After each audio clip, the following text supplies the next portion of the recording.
Assalamualaikum warahmatullahi wabarakatuh. Selamat siang, salam sejahtera untuk kita semua.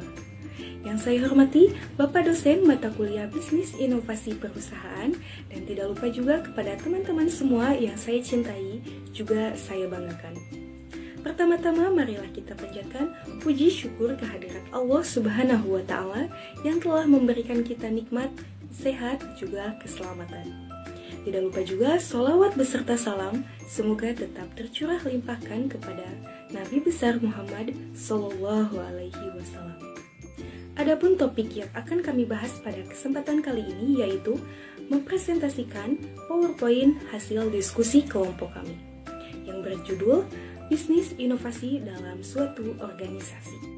Baik, sebelum kita masuk ke pembahasan, izinkan saya terlebih dahulu untuk memperkenalkan anggota-anggota kelompok ini. Ya, dengan saya sendiri, Tia Aprilia, saya sebagai moderator yang akan mengatur jalannya presentasi kali ini. Yang kedua ada Malik Al-Muslim Putra Dahlan, yang ketiga ada Anis Novia Wulandari, yang keempat ada Muhammad Rizal Fadilah, yang kelima ada Saiful Ajiz, yang keenam ada Syifa Merdiah, dan yang terakhir ada Yati Aprilia. Baik, untuk mempersingkat waktu, langsung saja kita ke materinya yaitu tentang bisnis inovasi dalam suatu organisasi. Baik, seperti yang telah kita ketahui bahwa inovasi adalah suatu konsep yang terus berkembang dari waktu ke waktu. Tren keberhasilan masa kini adalah tanda terwujudnya suatu masalah dan penemuan. Ya, dan inovasi Poli juga sangat menaruh pengaruh besar terhadap organisasi dengan kreativitas di mana penemuan itu berasal, baik dalam organisasi maupun perusahaan. Ya, agar pembahasan tidak cukup sampai di sini, marilah kita lanjutkan saja pembahasan selanjutnya yang akan dilanjutkan oleh rekan saya. Kepadanya, saya persilahkan. Baik, terima kasih. Di sini saya akan menjelaskan tentang inovasi dalam organisasi. Namun, sebelum kita bahas tentang pengertian inovasi dalam organisasi, sebelumnya kita akan mengungkapkan pengertian organisasi itu sendiri. Organisasi dari pendapat Rogers merupakan suatu sistem yang stabil, yang merupakan perwujudan kerjasama antar individu untuk mencapai tujuan bersama. Inovasi pada organisasi merupakan sesuatu hal yang baru, yang berupa apapun yang terjadi pada sebuah organisasi formal ataupun organisasi informal. Inovasi yang terjadi pada sebuah organisasi adalah proses kemajuan organisasi tersebut. Akan tetapi, aneka macam kendala dan rintangan akan terjadi ketika inovasi mulai memasuki organisasi. Dengan tahu proses inovasi pada organisasi, setidaknya akan bisa mengurangi kegoncangan organisasi pada saat melaksanakan difusi inovasi. Adapun kondisi-kondisi suatu organisasi ialah yang pertama, memiliki tujuan yang dirumuskan dengan jelas. Dengan rumusan tujuan yang jelas, akan mempermudah untuk menentukan struktur dan fungsi organisasi tersebut. Yang B, memiliki pembagian tugas yang jelas. Organisasi harus terdiri dari beberapa posisi, masing-masing dengan tujuan dan tanggung jawab yang jelas. Memungkinkan untuk mengubah orang dalam suatu organisasi, tetapi tanggung jawab dan fungsi setiap posisi tetap tidak berubah dan tetap dalam tujuan organisasi. Yang C, memiliki kejelasan struktur otoritas atau kewenangan. Tidak semua posisi dalam organisasi memiliki kewenangan yang sama, dan dalam pengaturan kewenangannya diperjelas tentang tanggung-jawaban setiap posisi. D, memiliki aturan dasar atau umum, seperti tujuan, syarat susunan pengurus, dan lain-lain. Selain memiliki aturan umum, organisasi juga memiliki aturan seperti perincian kegiatan dan cara pembentukan pengurus. Nah, aturan khusus ini biasanya disebut dengan anggaran dasar dan anggaran rumah tangga. Yang E, pola hubungan informal.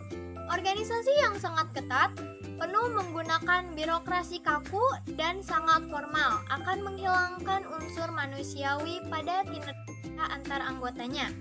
Maka, suatu organisasi haruslah memakai pola informal pada interaksi antar anggotanya buat menghilangkan ketegangan dan sanggup lebih akrab, permanen bertanggung jawab satu sama lain. Lalu pembahasan yang kedua ialah kepekaan organisasi terhadap inovasi. Kepekaan sebuah organisasi terhadap munculnya inovasi dipengaruhi oleh beberapa variabel seperti berikut ini. A. Ukuran suatu organisasi. Makin besar ukuran suatu organisasi, maka makin cepat pula menerima inovasi. B. Karakteristik perorangan atau pemimpin. Sikap pemimpin terhadap inovasi memiliki hubungan positif dengan kepekaan organisasi terhadap inovasi. Ketika seorang pemimpin memiliki sikap yang terbuka terhadap inovasi, maka semakin cepat pula organisasi itu menerima inovasi. C.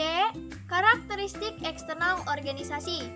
Hal ini berkaitan dengan sistem yang dianut oleh organisasi. Apabila organisasi tersebut menganut sistem terbuka, dalam arti organisasi mau menerima pengaruh dari luar sistem, maka organisasi tersebut akan cepat menerima inovasi.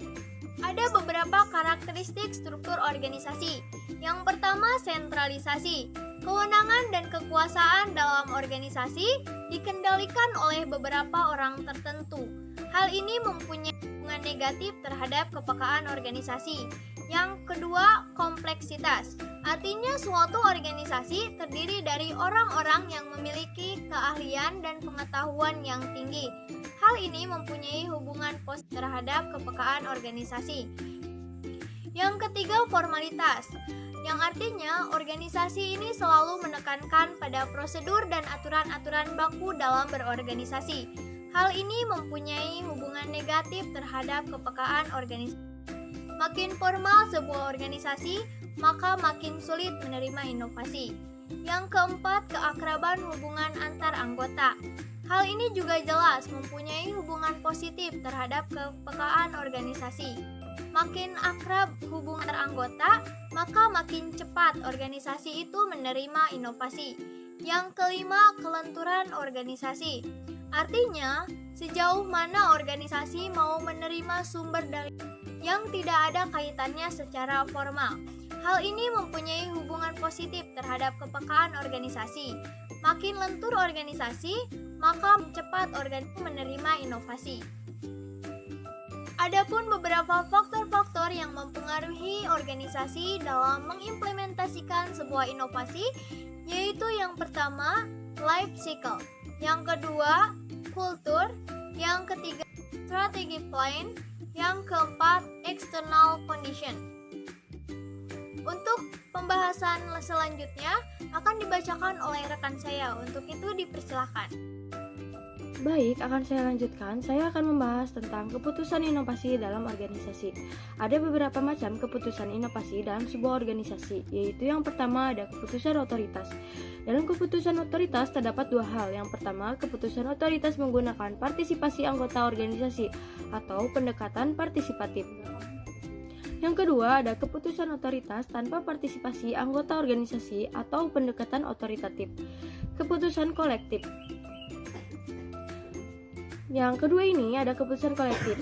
Rogers dan Simorkers 1971 mendefinisikan keputusan kolektif sebagai suatu cara yang digunakan para anggota sistem sosial untuk menerima atau menolak inovasi dengan kesepakatan bersama, dan semua anggota harus menerima keputusan yang telah dibuat bersama tersebut.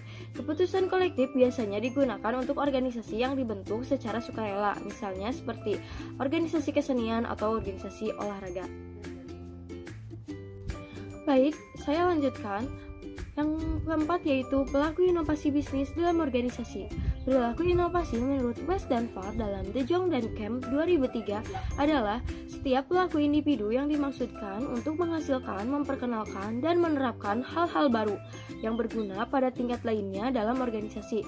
Beberapa peneliti menyebut lokakarya inovasi ini, misalnya Axtell et al. 2000 dalam De Jong dan Dan Hartog 2003, Stein dan Wadman dalam Brazil, dan Herbert 1997 berpendapat serupa yang menyatakan bahwa inovasi adalah keberhasilan implementasi ide-ide kreatif.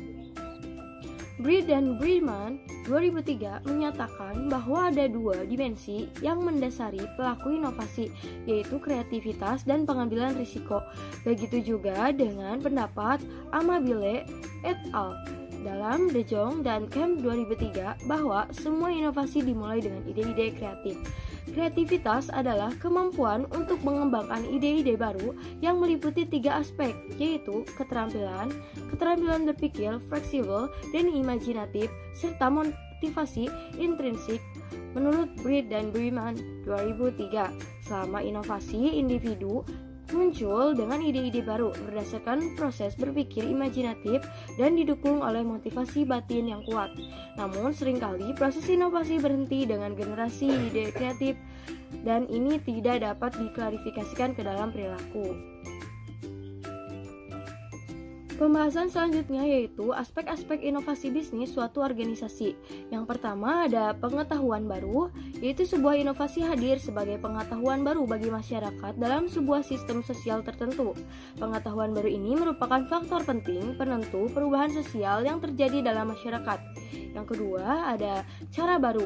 Inovasi juga dapat berupa cara baru bagi individu atau sekelompok orang untuk memenuhi kebutuhan atau menjawab masalah tertentu.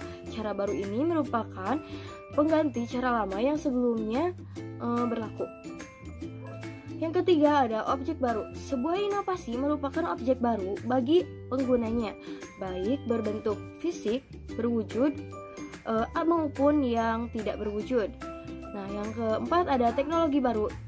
Inovasi sangat identik dengan kemajuan teknologi. Banyak contoh inovasi yang hadir dari hasil kemajuan teknologi. Indikator kemajuan dari suatu produk teknologi yang inovatif biasanya dapat dikenali dari fitur-fitur yang melekat pada produk tersebut. Yang terakhir ada penemuan baru.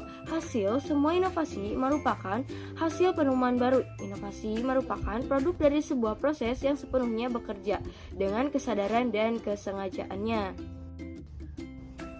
Baik, segitu yang bisa saya sampaikan. Saya kembalikan lagi ke moderator. Terima kasih. Ya, baik, itu adalah materi bisnis inovasi dalam suatu organisasi yang sudah dibahas oleh rekan-rekan saya. Izinkan saya untuk menyimpulkan dari materi yang telah dibahas oleh teman-teman saya, yaitu inovasi terjadi dalam suatu organisasi dan masyarakat terbuka. Inovasi adalah perubahan yang direncanakan oleh suatu organisasi melalui kegiatan yang sudah dirancang, yang bertujuan untuk mengembangkan dan mengimplementasikan ide-ide baru yang kenyataan dan juga menguntungkan bagi semua orang. Baik, itu saja presentasi dari kami. Mohon maaf bila ada kesalahan dan mudah-mudahan materi yang kami sampaikan bermanfaat untuk kita semua. Amin ya robbal alamin. Terima kasih. Wassalamualaikum warahmatullahi wabarakatuh.